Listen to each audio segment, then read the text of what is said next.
بسم اللہ الرحمن الرحیم۔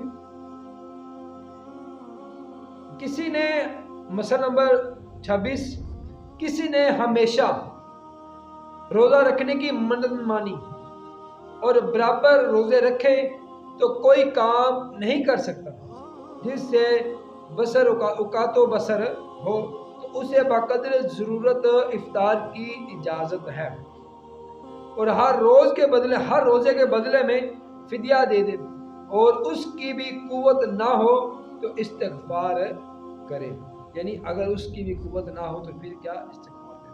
مسئلہ نمبر 27 نفل روزہ قصدن جان بوجھ کر شروع کرنے سے لازم ہو جاتا ہے۔ نفل روزہ پہلے تو اگر نہ رکھے تو وہ نفلی ہے، اگر نفلی روزہ اس نے رکھ لیا اب پورا کرنا اس پر واجب ہے۔ تو نفل روزہ قصدن شروع کرنے سے لازم ہو جاتا ہے، توڑے گا تو اس پر قضا واجب ہوگی، اور یہ گمان کر کے کہ اس کے ذمے کوئی روزہ ہے شروع کیا، اب بعد کو معلوم ہوا کہ نہیں ہے، اب اگر اس نے فوراً توڑ دیا تو کچھ حرج نہیں، اور اگر یہ معلوم ہونے کے بعد نہ توڑا تو اب نہیں توڑ سکتا، تو اگر توڑے گا تو اس پر قضا واجب ہوگی۔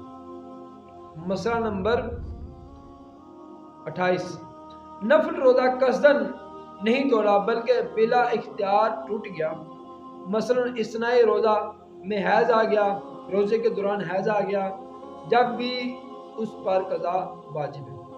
مسئلہ نمبر 29 عیدین یعنی ایام تشریق میں روزہ نفل رکھا تو اس روزے کا پورا کرنا واجب نہیں، نہ اس کے توڑنے سے قضا واجب ہے بلکہ اس روزے کا توڑ دینا واجب ہے۔ اگر ان دنوں میں روزہ رکھنے کی منت مانی تو منت پوری کرنا واجب ہے، مگر ان دنوں میں نہیں بلکہ اور دنوں میں اس کی منت پوری کی جائے۔ آگے فرماتے ہیں مسئلہ نمبر 30 نفل روزہ بلا عذر توڑ دینا ناجائز ہے۔ مہمان کے ساتھ اگر میزبان نہ کھائے گا، یعنی مہمان آیا تو میزبان اس کے ساتھ کھانا نہیں کھائے گا تو اسے ناگوار گزرے گا، کس کو؟ مہمان کو۔